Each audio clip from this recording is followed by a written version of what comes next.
世界上最大的10个超级工厂，波音公司只排第4，第1名占地 650.321 万平方米，比埃及金字塔更大130倍。在全球的无数巨大工厂中，有哪些超级工厂凭借其庞大的规模和巨大的生产能力脱颖而出？它们不仅是现代工业的标志，也对全球经济和物质生产起着至关重要的作用。这些工厂的年产值甚至可以媲美一些中型国家的 GDP， 它们每年的生产量足以满足全球80亿人口总需求的1%。让我们一起走进这些世界上最大的超级工厂，看看谁才是其中的工厂之王。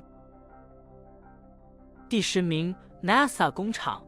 在佛罗里达州肯尼迪航天中心那片平坦的草地上，矗立着一栋庞然大物，令人几乎无法忽视。它便是 NASA 的车辆组装大楼，简称 VAB。VAB 高耸入云，屹立于广袤大地之上，宛如来自未来的巨人，人站于其脚下，渺小如一只微不足道的蚂蚁。经测量 ，VAB 高度达 160.3 米，相当于一座52层的摩天大楼，其长度为 218.2 米，宽度158米，占地面积超31597.3平方米，相当于63个以上标准足球场的大小。而它的内部容积更是高达3668207.8立方米。换言之， VAB 足以容纳近2个华盛顿纪念碑、3架美国最大的波音747客机，甚至能塞进一整座符合奥林匹克标准的游泳池。再加上一场盛大的摇滚音乐会，如此规模意味着它有能力组装人类历史上建造的任何最大航天器。从阿波罗登月计划到如今的太空发射系统火箭，为组装和维护庞大的火箭和航天器， VAB 内部完全无柱子，保持着巨大的开放空间，以便航天飞机进行垂直组装。这种开放设计也带来了巨大的建筑挑战。 VAB 的外墙必须承受强大的风压，尤其是在佛罗里达的飓风季节。为此， VAB 的墙壁厚度惊人，达到了 1.2 米，比大多数防爆掩体的墙壁还厚。可以想象，在这般规模的建筑内，即使遭遇风暴，站在内部也丝毫感觉不到任何动静。VAB 的每个巨大滑动门高达 42.37 米，是目前世界上最高的滑动门。光是这些门的开启和关闭就需要45分钟。更令人惊叹的是， VAB 表面面积达 58022.7 平方米，为维护其外观，每次涂漆都需耗费上万升油漆。而其墙壁上的美国国旗图案更是令人印象深刻，它高 64.01 米，宽 32.92 米，单个星星的直径就超过 1.8 米。换句话说，这面巨大的国旗本身就比很多建筑还要高，因此大多数高耸的摩天大楼或巨大的购物中心在 VAB 面前都黯然失色。第9名，迈尔沃夫船厂。在德国有一座令人惊叹的造船厂——迈尔沃夫船厂，而其第2船务大厅更是目前世界上最大的造船厂房之一。这里曾打造出全球最大、最豪华的邮轮之一——诺维珍喜悦号。然而，建造这艘巨舰的工厂本身远比这艘邮轮庞大得多。迈尔沃夫船厂第2船务大厅的尺寸令人难以置信，整座船坞长达约 360.2 米，宽约 46.02 米，高度达75米，面积达到 6.31 万平方米。想象一下，若把自由女神像连同底座放入这个船坞，其火炬顶端才刚刚触碰到船坞大厅的天花板，把美国国会大厦塞进这里，它的巨型圆顶也只不过是稍微撑起一点空间而已。这个庞然大物不仅巨大，还极其实用，它足以在内部容纳多艘世界级邮轮，同时进行建造、维修和改装。许多造船厂为躲避恶劣天气，常因风暴和大雪被迫停工，而第2船坞大厅完全不受这些因素影响。整个建筑配备了最先进的吊装设备，能够轻松吊起重达数千吨的船体部件。一辆普通的美国汽车大约长 4.57 米，那么这座船坞的长度可以并排停放超过78辆汽车，其巨大的面积足以覆盖超过2个完整的美式橄榄球场。值得注意的是，第二船务大厅的总容积约为123.2万立方米，这个数字极为惊人。若把这个空间全用来储水，可以装下超过3.2万个奥林匹克标准游泳池的水量，也可以容纳一整个小镇的人口在里面舒适的生活。这个巨大的建筑不仅为迈尔沃夫船厂提供了无与伦比的造船空间，也展示了现代工业建筑的极限，是当之无愧的造船奇迹。它的庞大规模、独家技术以及顶级设施，使其成为全球造船业的领导者，令世界各地的造船厂望尘莫及。第8名，富士康深圳工厂。富士康在深圳有多个园区，其中龙华工业园位于深圳市龙华区东华2路2号，于1996年6月6日启用，占地2.3平方千米，是富士康在中国大陆地区的运营中心及全球制造总部之一，也是灯塔工厂的示范基地。截至2020年，龙华园区员工人数约为20万。整个富士康在深圳的员工数量众多，是深圳的大型用工企业之一，主要致力于计算机、通信及其他电子设备的研发与制造，比如生产手机、电脑主板及配件、智能手表等产品。26具备强大的生产能力和先进的制造技术，拥有完整的产业链和高效的生产体系，不断引入自动化生产设备和技术，提高生产效率和产品质量。在电子制造领域处于领先地位，园区内设施齐全，有超市、餐厅、银行、网吧、体育场、游泳池等，满足员工的日常生活需求。富士康深圳工厂对深圳的经济发展具有重要贡献，旗下企业连年进入深圳市企业营收前10强和纳税前10强，每年为深圳税收贡献超100亿元，同时为深圳及周边地区提供了大量的就业机会，对稳定当地就业市场起到了重要作用，吸引了众多上下游企业在深圳及周边地区聚集，形成了完整的电子产业供应链，带动了相关产业的发展，对深圳电子产业的发展起到了推动作用。第7名，空客飞机工厂。空客 V380这款全球最大的民用飞机，尺寸惊人，翼展接近79.8米，机身长度约为72.7米，高度达24.3米。如此庞然大物的生产，绝非一般工厂能够胜任。而法国图卢兹的让·吕克·拉加迪尔工厂，正是负责该飞机生产的车间。据统计，这座工厂的总建筑面积达到了约12.1万平方米，内部建筑高度达到45.1米，相当于一栋14层楼的建筑。毕竟，要让 A380 这样的大飞机在工厂内自由移动和组装，需要足够的垂直空间。这个高度不仅仅是为了容纳飞机的高度，更是为了容纳整个生产线上的各种大型设备和起重机，确保每一个零部件都能顺利地在空中进行移动和装配。走进工厂内部，你会发现它不仅拥有宽阔的厂房空间，还配备了无数现代化的机械设备和生产线。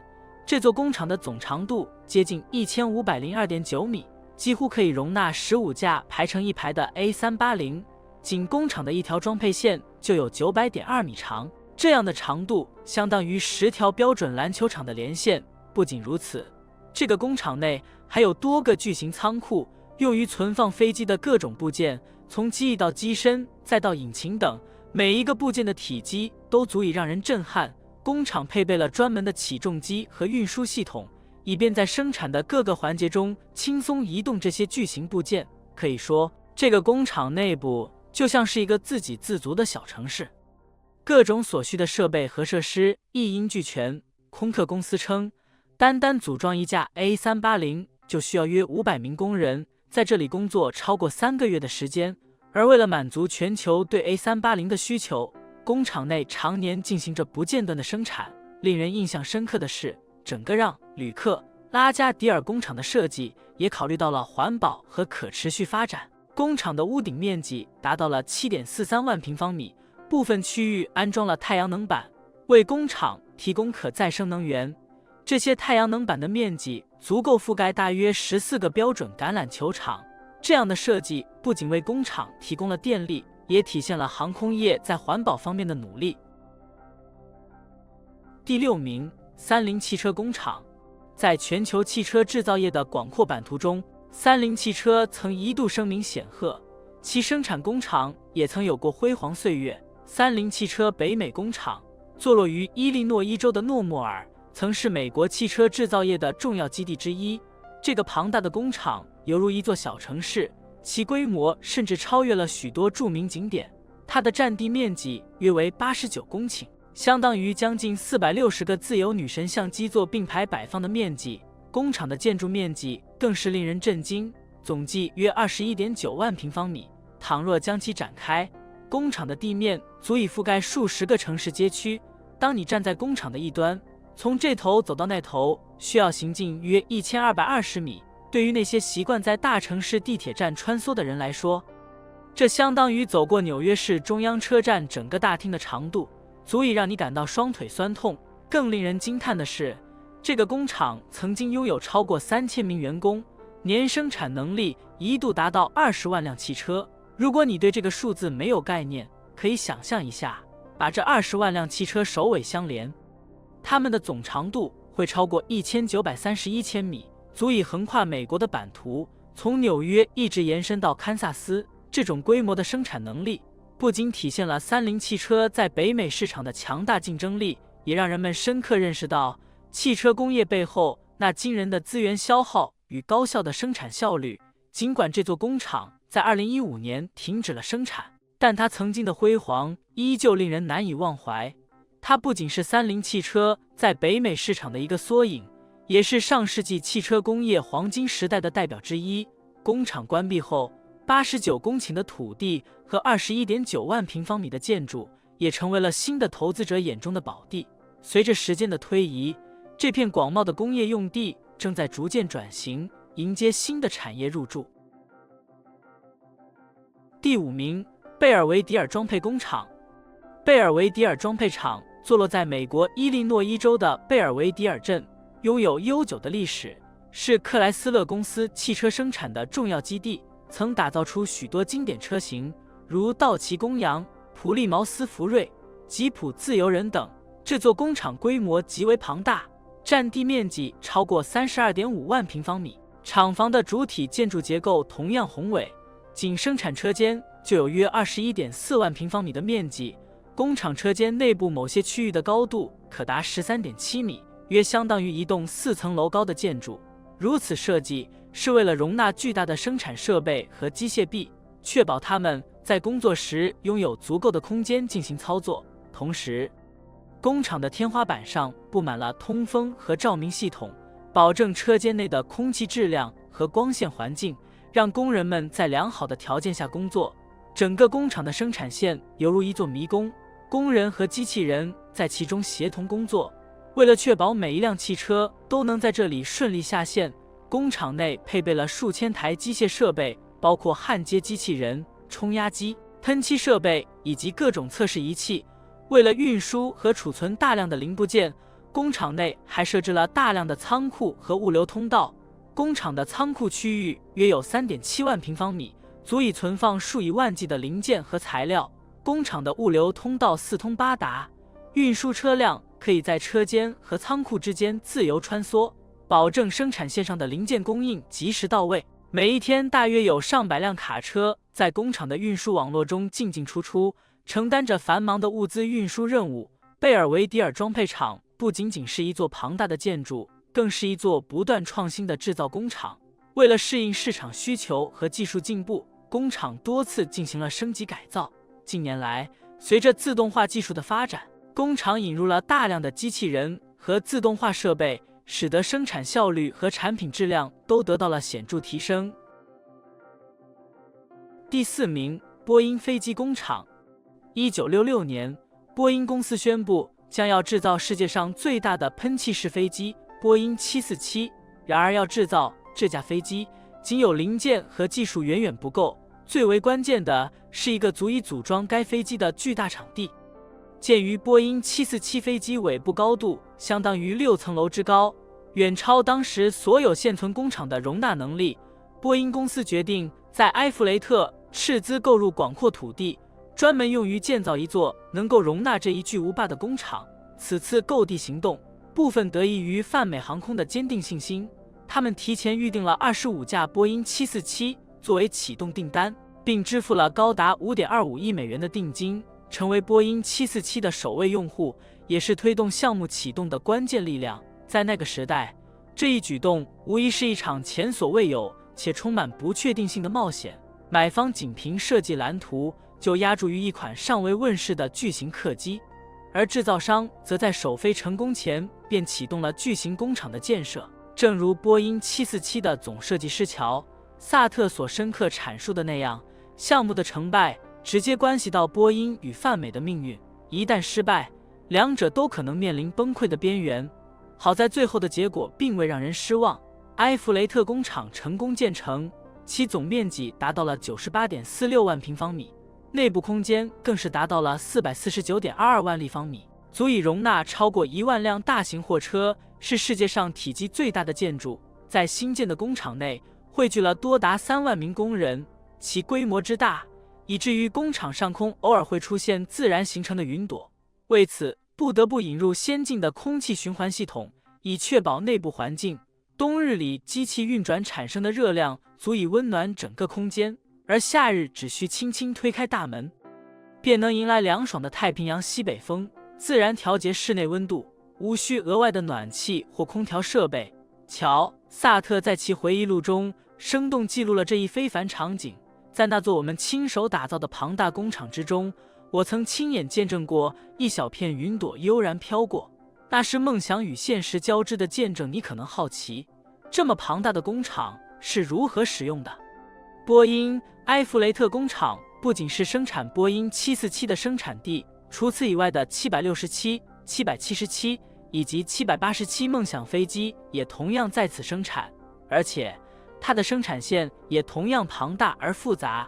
工厂内部设有数十条生产线，每条线都负责不同型号飞机的组装和制造。为了确保生产的顺利进行，工厂配备了大量的高科技设备和机器人，这些设备在生产过程中发挥着不可或缺的作用。可以说，这里是波音公司最新技术的试验场，也是全球航空工业技术发展的风向标。第3名，特斯拉汽车工厂。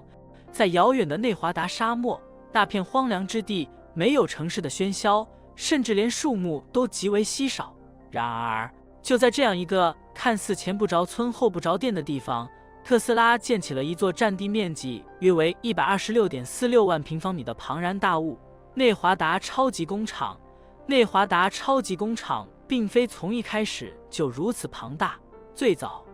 它的设计目标是建成世界上最大的锂电池生产基地，用以满足特斯拉电动车的巨大需求。2014年，工厂的建设正式启动。第一期工程包括约750米长、375米宽的厂房，这在当时已然是一项了不起的工程。然而，马斯克并不满足于此，他有着更大的野心。随着全球市场对电动车和储能产品的需求日益增加，内华达超级工厂的扩建也随之提上日程。2017年，特斯拉宣布了工厂的首次扩建计划，将生产区域向北延伸约503米。这一扩建不仅增加了生产线的长度，也使工厂的总面积突破了 49.28 万平方米。为了支撑扩建后巨大的生产需求，工厂内还建起了一座占地面积约 603.5 米长、201.2米宽的物流中心。这里每天都有大量的原材料和成品进出，确保工厂的生产线24小时不停运转。然而，扩建的脚步并未停止。2020年，特斯拉再次公布了新的扩建计划，这次工厂的占地面积进一步扩大，新增了约302米长、151米宽的生产区域，用以生产用于特斯拉 Model 3和 Model Y 的电池模块。经过这次扩建后，内华达超级工厂的总面积接近 126.46 万平方米。内华达超级工厂不仅体量庞大，内部也充满了高科技感。工厂内部有超过3000台机器人，自动化程度高达 80% 以上。工厂内的自动化运输系统可以在厂房中穿梭，将生产所需的材料运送到各个生产线，这使得工厂的生产效率达到了惊人的高度，每分钟能够生产超过 91.4 米的电池材料。令人惊讶的是，内华达超级工厂的建筑还在不断扩大，未来特斯拉计划将其总占地面积增加到约为 807.7 米长、403.8米宽，以进一步提高电池产能。预计到2030年，内华达超级工厂将能够每年生产约100千兆瓦时的电池组，足以为全球数百万辆电动车提供动力。第二名，现代汽车工厂。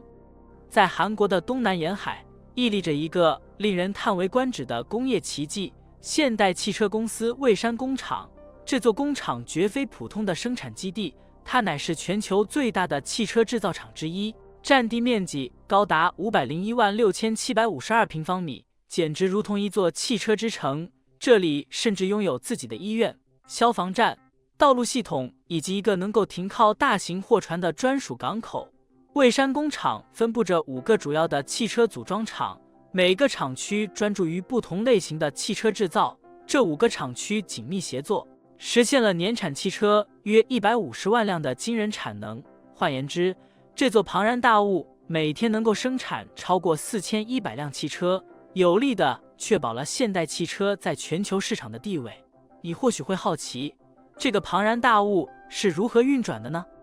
答案在于它自给自足的生态系统。蔚山工厂拥有约34000名员工，他们当中许多人就居住在工厂附近的社区，与工厂形成了相互依存的关系。工厂内部设有一座自己的发电厂，确保在生产高峰期电力供应的稳定。除此之外，工厂还配备了一个水处理设施，以满足每日生产的用水需求。这里有自己的医院，为员工提供医疗服务，还有餐厅、运动设施，甚至还有一个专属的海港，可以直接将新造好的汽车运往世界各地。这座海港可停泊5万吨级的货船，码头长度达2011.68米，为现代汽车的全球运输提供了高效、便捷的通道。谈及工厂的内部，那真是另一个世界。巨大的冲压车间、焊接车间、喷漆车间和总装车间彼此连通而又各司其职，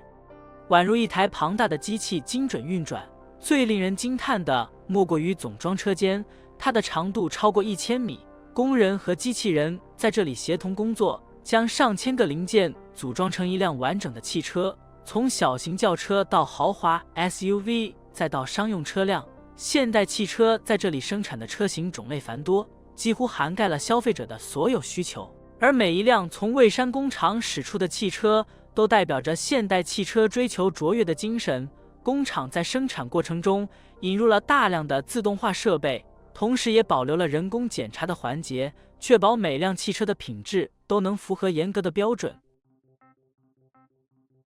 第一名，沃尔夫斯堡工厂。想象一下，有一座工厂竟庞大到能够吞没一座城市，它的规模比纽约中央公园还要大数倍，相当于130座大型金字塔、14.7个梵蒂冈。这座工厂便是全球最大的汽车制造厂——德国大众汽车公司的沃尔夫斯堡工厂。沃尔夫斯堡工厂占地面积达650.321万平方米，大约等同于1210个标准美式足球场的大小。步入沃尔夫斯堡工厂，首先映入眼帘的是那些规模宏大的生产车间。这里的生产车间长度通常超过304.8米，单个车间的面积大得足以让人迷失方向。工厂内部一共有超过96.56千米长的生产线，倘若你从生产线的一端走到另一端，估计会累得双腿发软。这些生产线日夜不停运转，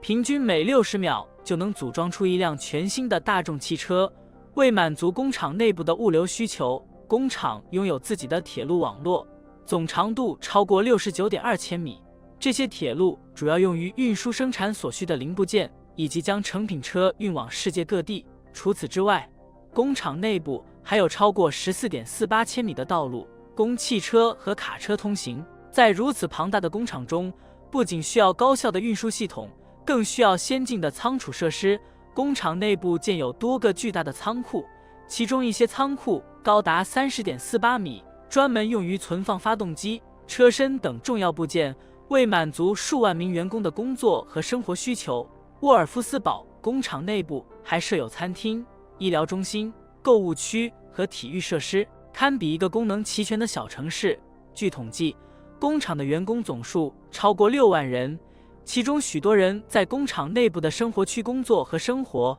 工厂甚至还有自己的消防队和警察部门，确保这个庞然大物每天24小时平稳运行。此外，工厂还拥有2个高度为60.96米的车库塔楼，用于存放新生产的汽车。这2个塔楼可以容纳多达800辆汽车，每天有数百辆车在塔楼中上下移动。这种独特的储存方式不仅高效、节省空间，还成为了沃尔夫斯堡工厂的一大标志性景观。好了，以上就是本期视频的所有内容，哪个让你印象最深刻呢？欢迎在下面的评论区里告诉我们。如果您喜欢这期视频，记得帮院长点个赞，感谢您的收看，我们下期再见。